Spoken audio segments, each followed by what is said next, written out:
Hello, everyone. Good afternoon, and welcome to one more episode of Dojo Live, the future from those creating it.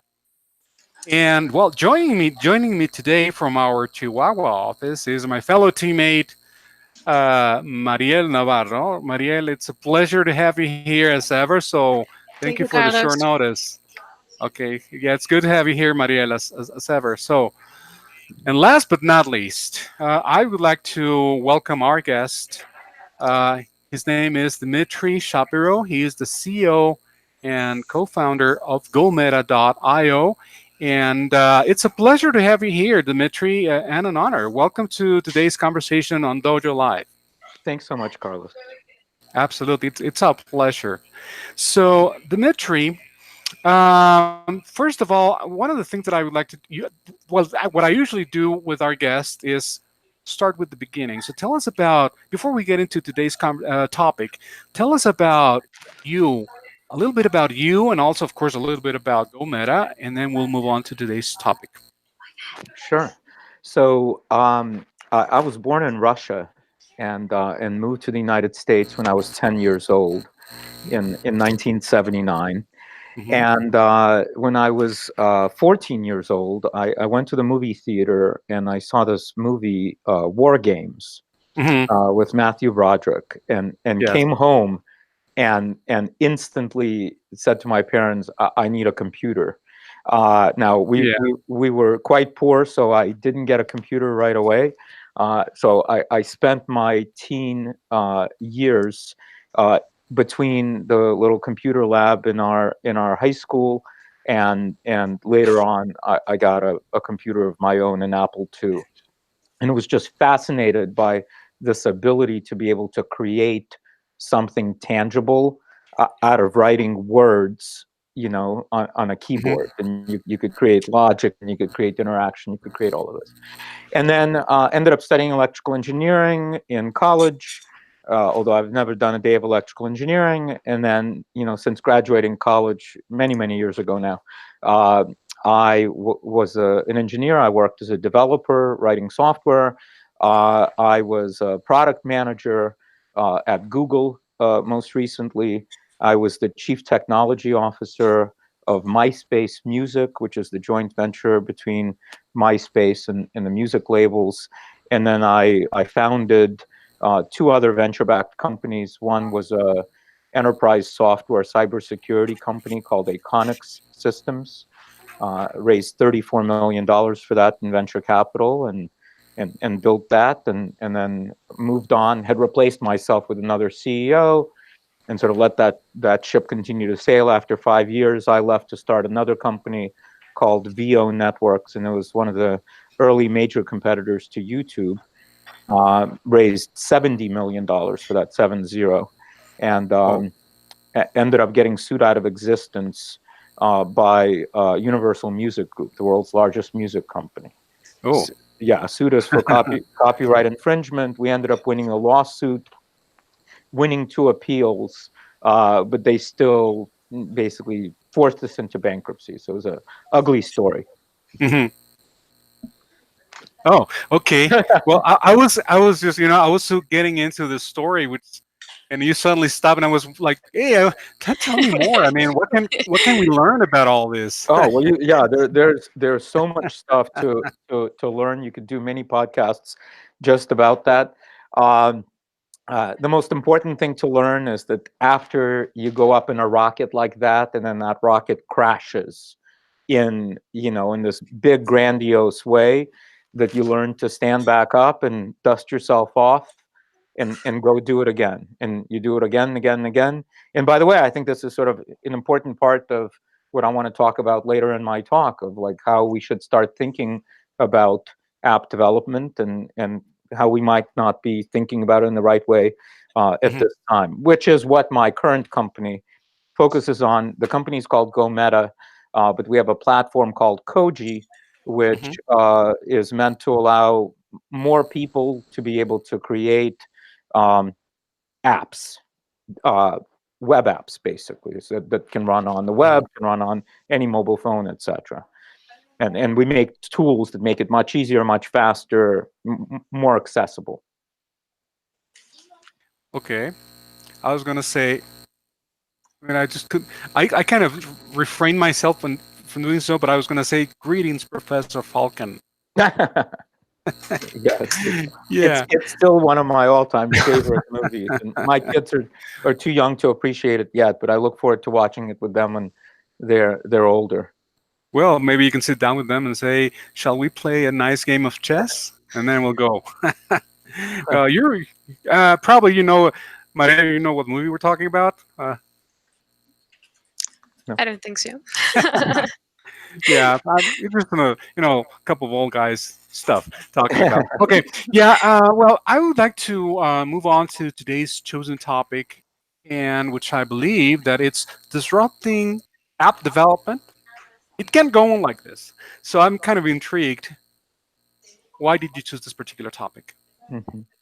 So, so I was mentioning I started programming in 1984, and at that time there were challenges to programming, and one of the challenges was sort of the lack of documentation and availability of training materials that would sort of take you up the ramp of learning to code, and so you sort of had to learn to do it by meeting somebody else that knew how to do it and spending some time with them, being able to ask questions of them, in a sense, sort of a mentorship. Today, we live in a world where there's incredible amounts of information, and you can learn to do anything you want. Certainly, some of the best developers I've ever worked with are completely, self-taught developers. And while today, the kinds of things people can develop are so sort of incredibly rich and so powerful, are sort of the capabilities of developers, development itself has actually gotten a lot more complicated. I'll give you by example what I mean. I remember standing in line in August of 1995 to buy a copy of Windows 95 operating system. Speaking of old guys, right? And and and it went on sale at midnight, and so people camped out. I spent 7 hours in line waiting to get my copy of Windows 95. And it sort of felt like the lines you see, the runs you see at like Walmart on Black Friday, Mhm, American holiday. mhm. and, Yeah. and and uh, and that's because software was packaged and we had to go get it and then we had to install it. And Mhm, then the internet sort of came about, and all of a sudden software was available on demand. We could just download a binary to install something in our computer. And mhm, then as the web got more and more powerful, and the browsers and capabilities of JavaScript and APIs and all of these things, software became not something we download.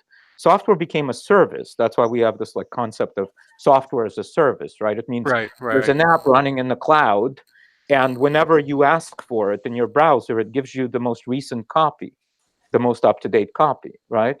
And it doesn't matter if your browser is running on your PC or your Mac or your Linux machine or any of your phones or your TV. Like so many devices now have a Mhm, browser.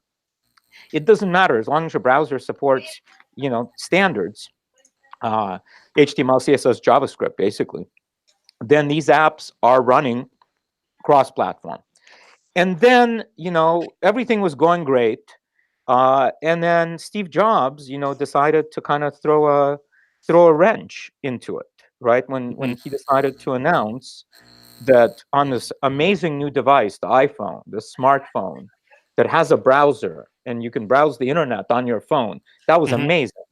But this thing was also going to have an app store, and there were going to be these apps that you could install. And by mhm, the way, this app store was going to be a proprietary app store, and you'd need to submit your apps into a queue to get, vetted and mhm, approved or not. Sometimes they didn't get approved, and you had to write a different language, Objective C, and today mhm, that's sort of transferred to Swift. mhm, And then Google showed up and said, "Oh, okay, let's make this even harder. Let's create another platform called Android." And it's nothing like iOS, other than they're sort of both mobile platforms. But this one too has an app store. But the languages you have to write for this one are Java, and now that's switching to a language called Kotlin. And so now, if I'm just a regular entrepreneur that just wants to launch some simple business, some application, I have to write for the web. I have to write for the mobile web. I have to write for Android. I have to write for iOS. I need to know all of those languages, do all of that work. And then when I want to change anything, I have to change it across all those platforms. How is that uh, scalable? How is that possible? It's not. And so more and more we're seeing continued and expanding shortages of developers. I can't tell you how many people I know that are looking for a technical co-founder to start their business. They Mhm. have some money, they have knowledge of a space, they have an idea, but they can't bring that idea to life because development is so hard, takes so long, and there are so few developers that are doing it that these people, even with money and initiative and amazing stuff, can't do it. And it's getting harder and harder every day. So how do we move on? So this is a problem. I mentioned that I spent 4 years at Google prior to Mhm. this. I left Yeah. in August of 2016, and many times was I in conversations, inside of Google about like how do we solve this kind of a problem? Like this is too difficult. There's tremendous amount of friction in the app stores. You have to get listed, you have to get found, you have to get the user to install something, you got to get them to accept all these parameters, you got to get them to create accounts. And like all of these things was known friction at Google, and Google's been trying multiple initiatives to deal with this, right? One initiative is called Android Instant Apps, which takes a standard Android app and the developer can take it and sort of break it up into smaller pieces that could be downloaded progressively as somebody tries to use it. So it makes it faster to be able to start using an app. And another very powerful initiative, which I believe is the future of app development, are called progressive web apps, PWAs. And progressive web apps are just web apps. They're just HTML, CSS, and JavaScript with a couple of additions. There's an addition of a file. It's called a manifest file that basically tells the browser that this indeed is a PWA. Here's its name. Here's its icon. It can be installed on the user's home screen directly from the browser, completely bypassing either the iOS or the Android App Store. Mhm. And then another technology called service workers, which allows those apps to behave like native apps, so that you can cache data on the user's phone, so these apps can work partially offline. They can be extremely responsive. They have access to sensors on the devices, and so they can do all kinds of things that native apps can do. And they're much smaller in size. They're typically less than a tenth the file size of a native app.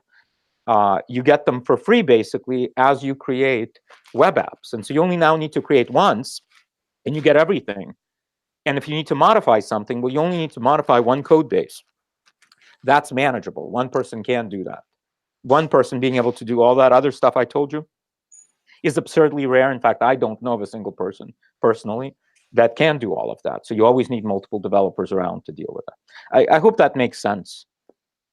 Yeah, it certainly does. Yes. And I assume that Mariel might have a whole bunch of really burning questions, right, Mariel? Not too many, but yeah. Please, please.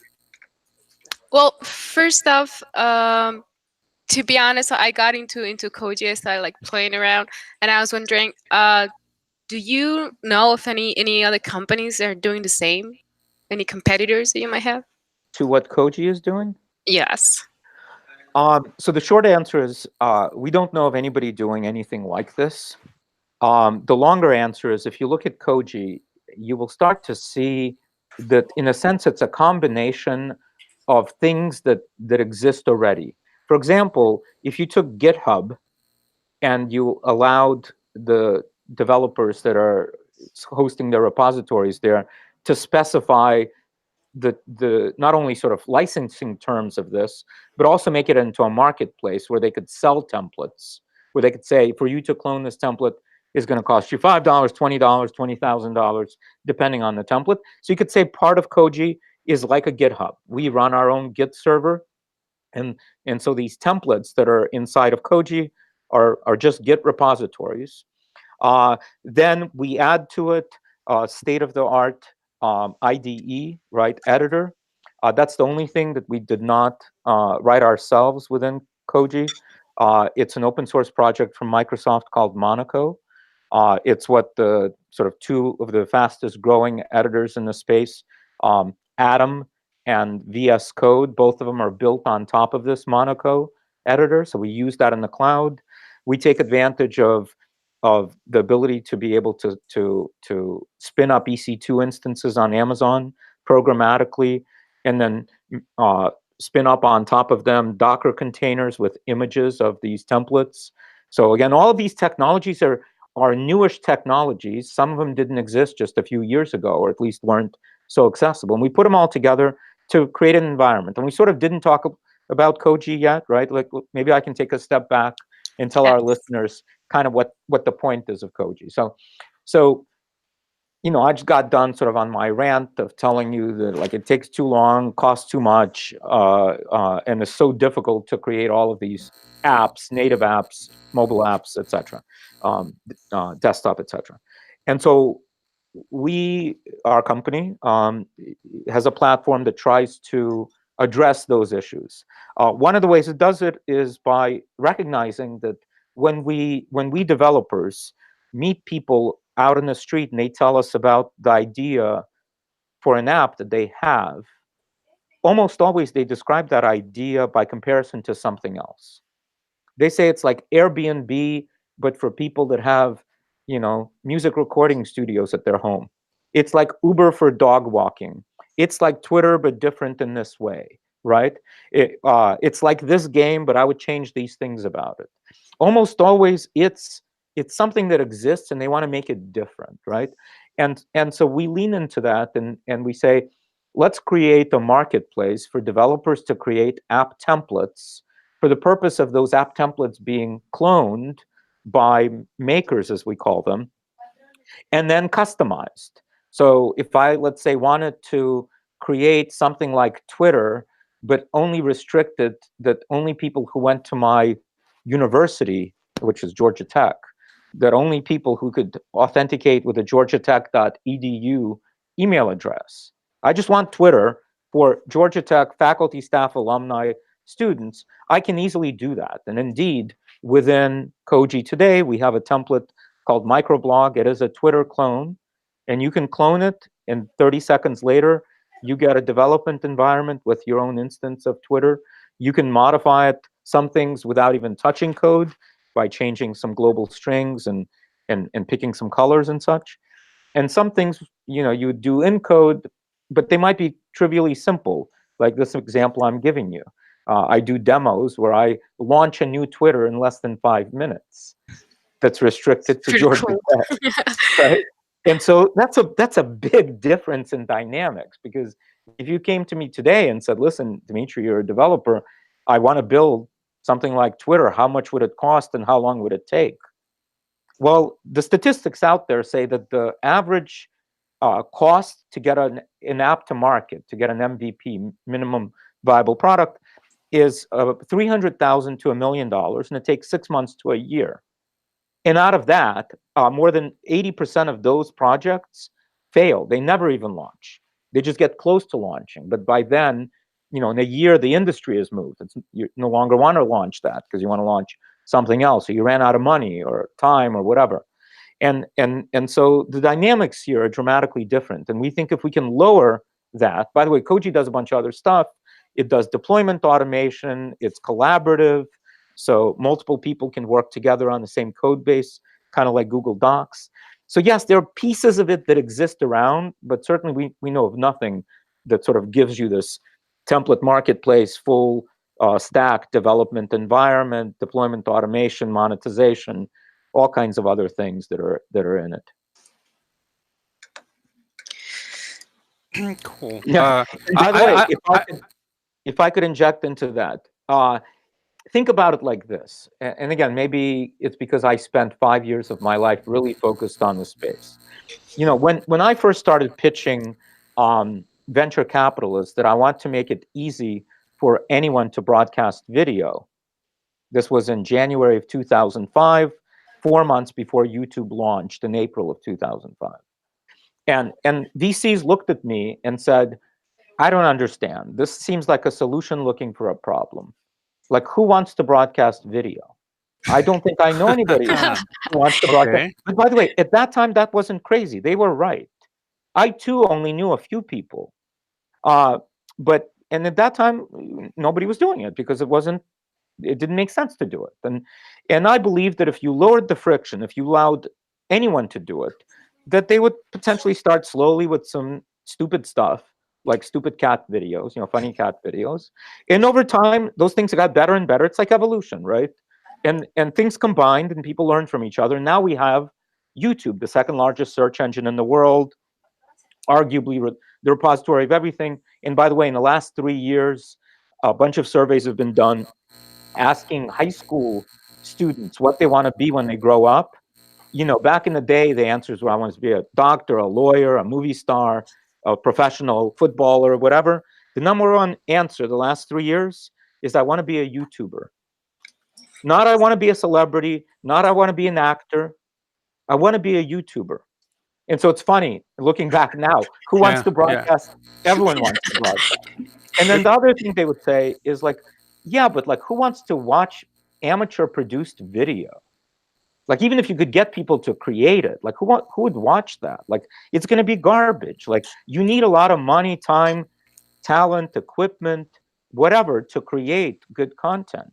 You can't just like point the camera at something, right? Like, you couldn't like point the camera at a box that you just got from Amazon and like just open it up and have people watching it, right? Like, that would be stupid. And by the way, if you would have told me that then, I would have said, yes, that is stupid. But as you're laughing, obviously, you know what I'm talking about, Yeah. right? Yeah, absolutely. Or watch other people play video games. Not play them, but watch them play them, as in Twitch, right? Like, some things even I did not predict would happen. Anyway, Kouji is trying to do the same thing for apps. Think of them as like mini apps, as easy to create applications that run everywhere. And if you make it so trivially easy and fast and cheap, and for more people to do it, millions more, orders of magnitude more, then they start off with initially making stupid games, which is what's happening now. And we've been in beta for a month and a half. We've already seen evolution, where it started with completely trivial, stupid games. They then became a little bit better. Then they became a lot better. And now every day I come in and I'm like, okay, this is freaking incredible. Like, I did not predict this. And it's a month and a half into beta of this product. And so we're a bit excited about watching this community play around with this primordial soup of creating interactive apps. Yeah, I still remember it back many years ago when Twitter just came out. I mean, people were saying like, "What? What do you mean you can actually say something in 120 characters? Come on, that's got to be stupid, right?" And there you have it. So things do change. Oh no, wait a minute, 120. No, I said it's 140. Well, Dmitry, listen, I have a question, and I kind of takes me back to the topic. You're talking about disrupting app development, and of course, my question is founded more on the business side of the equation, right? Because as I mentioned before, I'm really not an engineer, as Mariel is. So my question would be: you're talking about disrupting app development. In that sense, how do you go about disrupting such an ubiquitous, such a competitive? How do you go about a competitive world, competitive space with so many apps, so many tools out there? How do you go about maintaining a competitive edge against all these other possibilities out there? So I'm kind of curious. If you could enlighten me, I would appreciate it. Of course. Well, the first way that you do it is you don't compete with them. You enable them, right?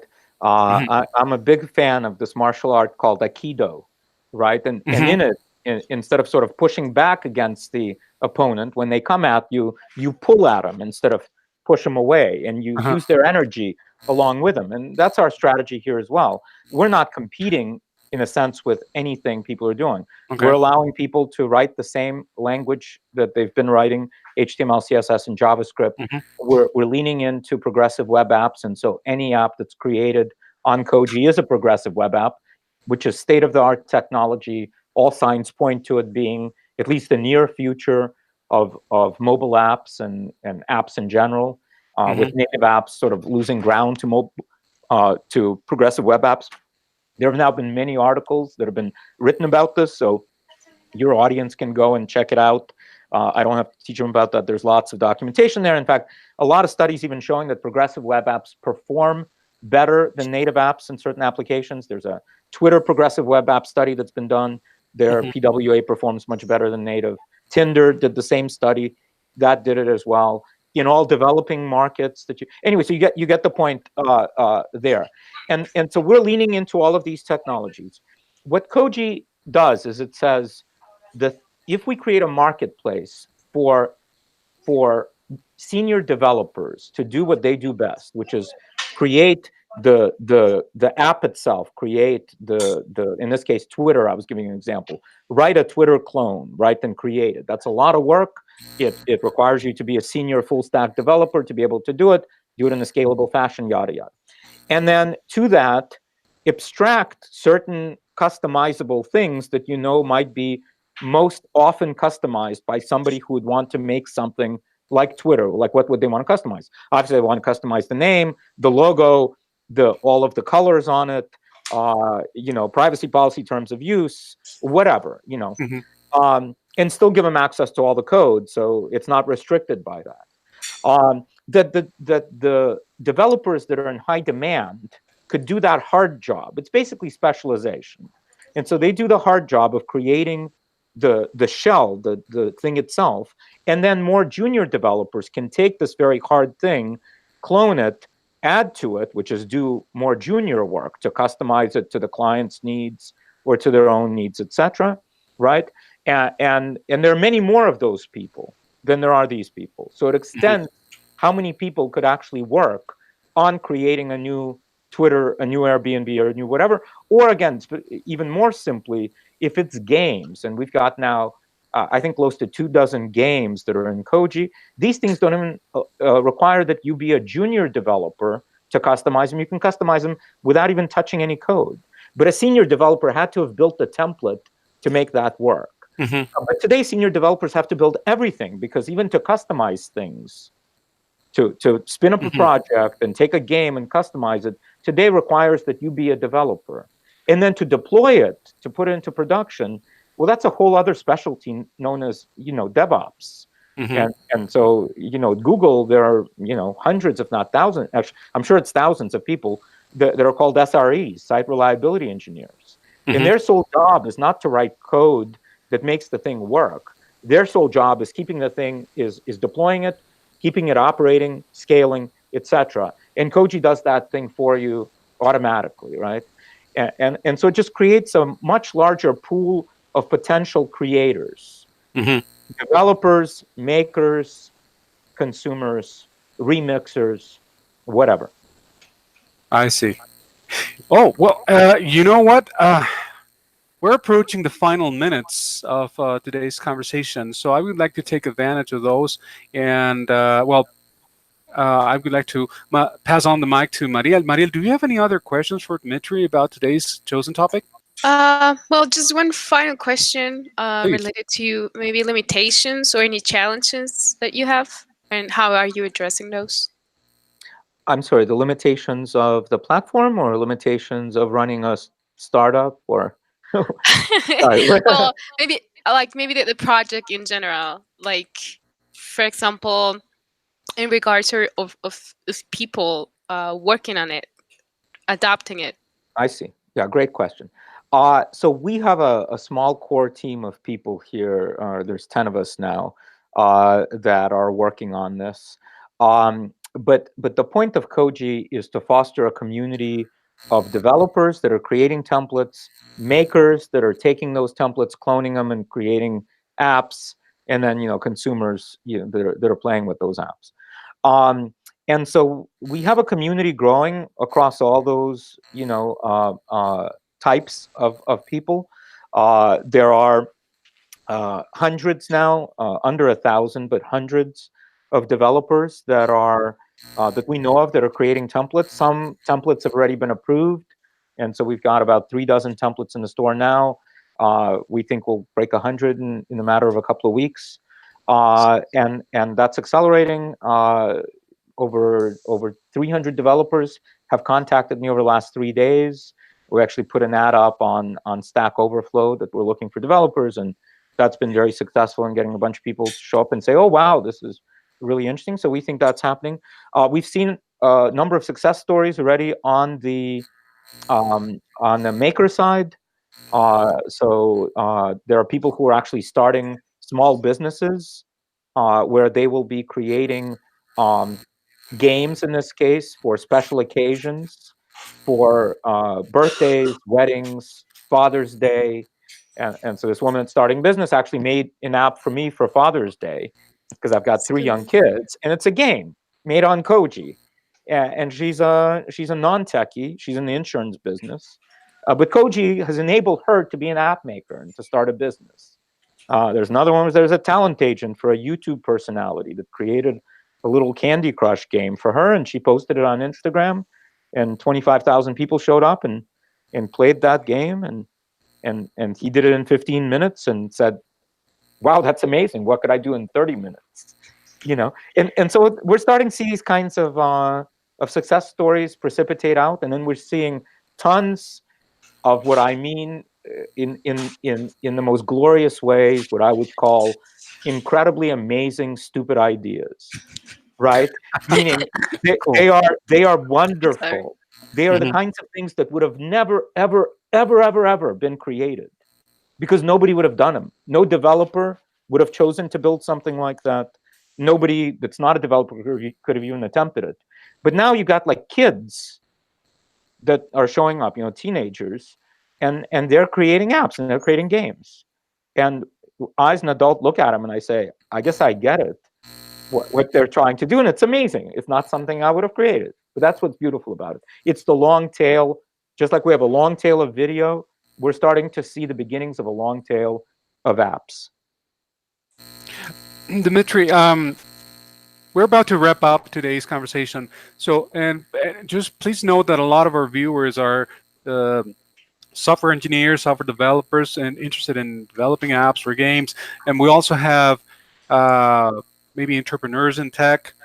For all these viewers, what would you? I would like to ask you if you had any words of wisdom to share with them in terms of going about, the entrepreneurial way, or even about engineering itself. What words of wisdom would you like to share with our audience today? Um, Keep moving, no matter what. No matter how many times you fall. I mean, this might sound cheesy because you'll find this on like whatever posters, but it's super important. You're going to fail. More than likely, you're going to fail, and more than likely, you're going to fail a lot. But you have to keep going. While you're going, go as quickly as you possibly can. Take lots of risks, Hmm. explore lots of ideas, get them in front of users as rapidly as possible and as inexpensively as possible. Don't get stuck on one thing. If it's not working, try something else. People get sort of married to their ideas, and I've seen some entrepreneurs, spend 10 years, 20 years on this idea. I'm like, dude, I mean, we've known for 20 years this was a cool idea, but it was a bit off. Like, why are you spending 20 years on it? Hmm. Don't do that. If you don't know how to code, try to learn to code. It's a very valuable skill. Not everybody needs to know how to code well, but knowing how to code a little bit lets you talk to your engineers better. And that's Hmm. super important, even if you're not building these things.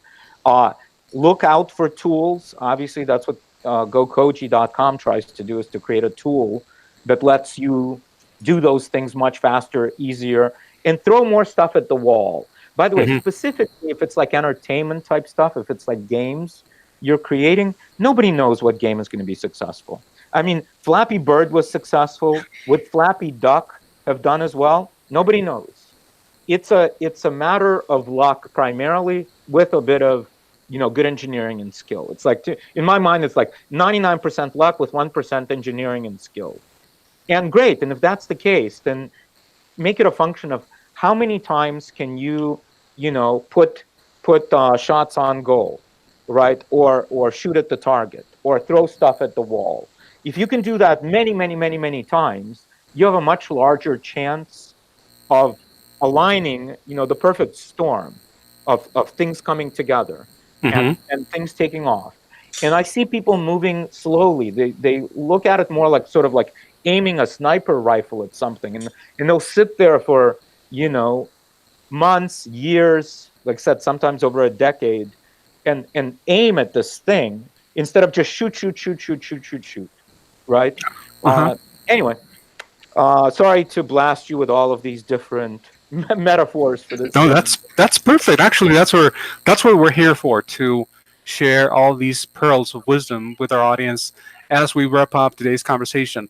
Um, the only thing left for me to do, Dmitry, is, well, of course, thank you big time for having been with us today. And before we go, I would like just to make a little quick announcement for next week. Next week, folks, here on Dojo Live by Mearsoft, we're going to be speaking with Mr. John Mora. He's the vice president of data science at a company called Zephyr, which is a video ad tech company, and we're going to be talking about building a data product. So that should be interesting. So join us next Wednesday, same time, 1 Pacific, 3 Central, and for a conversation with John Moore from Zephyr, sorry, building a data product. And with that being said, again, Dmitry, again, thank you so much for having joined us today on Dojo Live. It was a pleasure, an honor to have you here. And of course, Mariel, as ever, thank you big time for Thank you. co-hosting so graciously. Um, See you next time, folks, right here on Dojo Live, the future from those creating it. Stick around. Don't go, Dmitry. We'll talk a little bit just to wrap up. Sure. Bye.